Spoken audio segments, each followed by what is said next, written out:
ભાવનગરના રાજકારણમાં ફરી એકવાર એવો કાનૂની વળાંક આવ્યો છે જે માત્ર એક ફરિયાદ સુધી સીમિત નથી, પરંતુ ચૂંટણીના માહોલ વચ્ચે રાજકીય ગરમાવો વધુ વધારતો દેખાઈ રહ્યો છે. એક તરફ અપહરણ જેવા ગંભીર આક્ષેપો અને બીજી તરફ કોર્ટમાંથી મળેલી રાહત. આ સમગ્ર મામલો હવે રાજકીય અને કાનૂની બંને દિશામાં ચર્ચાનો વિષય બન્યો છે. શું છે સમગ્ર મામલો? આવો વિગતે વાત કરીએ આ અહેવાલમાં.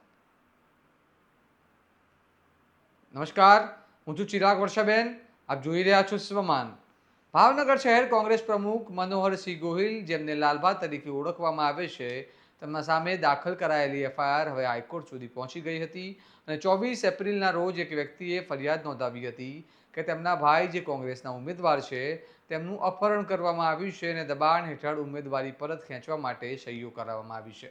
આ ફરિયાદના આધારે પોલીસે 15 એપ્રિલના રોજ લાલભા ગોહિલની અટકાયત પણ કરી, પરંતુ થોડા જ સમયમાં મામલો સંપૂર્ણપણે પલટાયો, કારણ કે જે ઉમેદવાર અંગે અપહરણનો દાવો કરવામાં આવ્યો હતો તેણે પોતે જ વિડીયો અને સોગંદનામું આપી સ્પષ્ટ કર્યું કે તેનું કોઈ અપહરણ થયું નથી અને તે પોતાની મરજીથી અમરેલીમાં પોતાના મિત્રોને મળવા ગયો હતો. આ ખુલાસા બાદ કોંગ્રેસના કાર્યકરોમાં રોષ ફાટી નીકળ્યો અને તેઓ ડીએસપી કચેરી તેમજ કલેક્ટર કચેરી સુધી રજૂઆત કરવા પહોંચ્યા. ત્યારબાદ મોડી રાત્રે પોલીસે લાલભા ગોહિલને મુક્ત કર્યા. શક્તિસિંહ ગોહિલે ટ્વીટ કરીને જણાવ્યું હતું કે હવે આ સમગ્ર મામલો ગુજરાત હાઈકોર્ટમાં મહત્વપૂર્ણ રાહત આપતા કોઈપણ પ્રકારની કાર્યવાહી પર સ્ટે મૂક્યો છે. કોંગ્રેસના નેતાઓએ આ નિર્ણયને રાજકીય દબાણ સામેની જીત તરીકે ગણાવ્યો છે. લાલભા ગોહિલે પોતાના નિવેદનમાં કહ્યું કે તેમના પર કરાયેલા ફરિયાદ સંપૂર્ણપણે ખોટી અને હાસ્યાસ્પદ હતી અને તેઓ કોઈ દબાણ સામે ઝૂક્યા નહીં. સાથે જ તેમણે પોતાના વકીલ અને પક્ષના નેતાઓનો આભાર વ્યક્ત કર્યો. સાંભળો લાલભા ગોહિલ શું કહી રહ્યા છે. મને એ વાતનો આજે ખૂબ જ આનંદ છે કે નામદાર હાઈકોર્ટ દ્વારા મારા ઉપર જે ખોટી એકદમ હાસ્યાસ્પદ ફરિયાદ કરવામાં આવી હતી એના ઉપર નામદાર હાઈકોર્ટે સ્ટે આપ્યો છે અને નોટિસ ઇસ્યુ કરી છે.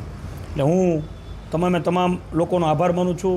મારા ઉપર જે આ ખોટી એફઆઈઆર કરી હતી એનામાં હું ઝૂક્યો નથી, હું ડર્યો નથી અને મેં કોઈ જાતનું કોમ્પ્રોમાઇઝ નથી કર્યું. આટલા ચૂંટણીના વ્યસ્ત સમયમાં પણ મને 2-3 કલાક જે ખોટી રીતે બેસાડી અને ડરાવવાનો પ્રયત્ન કર્યો, પણ હું ડર્યો નથી. સાથે સાથે હું અમારા એડવોકેટ શ્રી હૃદય બુચ સાહેબ તેમજ અમારા રાજ્યસભાના સાંસદ શ્રી શક્તિસિંહ ગોહિલ સાહેબનો પણ આભાર માનીશ કે એમને ત્વરિત લેવલે આ જે કાર્યવાહી નામદાર હાઈકોર્ટમાં કરવાની હતી એ કરી અને નામદાર હાઈકોર્ટમાંથી મને જે ન્યાય મળ્યો છે એનો મને ખૂબ જ આનંદ છે. અને આગામી દિવસોમાં પણ કોંગ્રેસનો કોઈ કાર્યકર ડરશે નહીં અને ઝૂકશે નહીં અને પોતાના પક્ષનું અને પોતાના ઉમેદવારોનું કામ કરતો રહેશે. પોલીસ દ્વારા જે ખોટી ફરિયાદ કરી હતી એના ઉપર તમે વિચાર ફરિયાદ કરશો કે શું? એ આગામી દિવસોમાં અમે ઉપરથી જે ગાઈડલાઈન મળે એ મુજબ અમે કાર્યવાહી કરશું. હાલ વિરોધી પક્ષ તરફથી આ મામલે કોઈ સત્તાવાર પ્રતિક્રિયા સામે આવી નથી, પરંતુ હાઈકોર્ટના નિર્ણય બાદ ભાવનગરના રાજકીય માહોલમાં ફરી ચર્ચા તેજ બની ગઈ છે. અંતમાં સવાલ એ છે કે શું આવી કાનૂની લડાઈઓ ચૂંટણીના માહોલને વધુ પ્રભાવિત કરશે અને શું આક્ષેપો પ્રતિ આક્ષેપોની રાજનીતિ આગળ પણ વધશે? હવે નજર રહેશે કે આ મામલે આગળ કઈ દિશામાં તપાસ જાય છે. આ મામલે તમારું શું માનવું છે અમને કમેન્ટમાં જણાવો અને આવા વિશ્લેષણાત્મક અહેવાલ માટે સ્વમાનને લાઇક, શેર અને સબસ્ક્રાઇબ કરવાનું ભૂલતા નહીં. નમસ્કાર.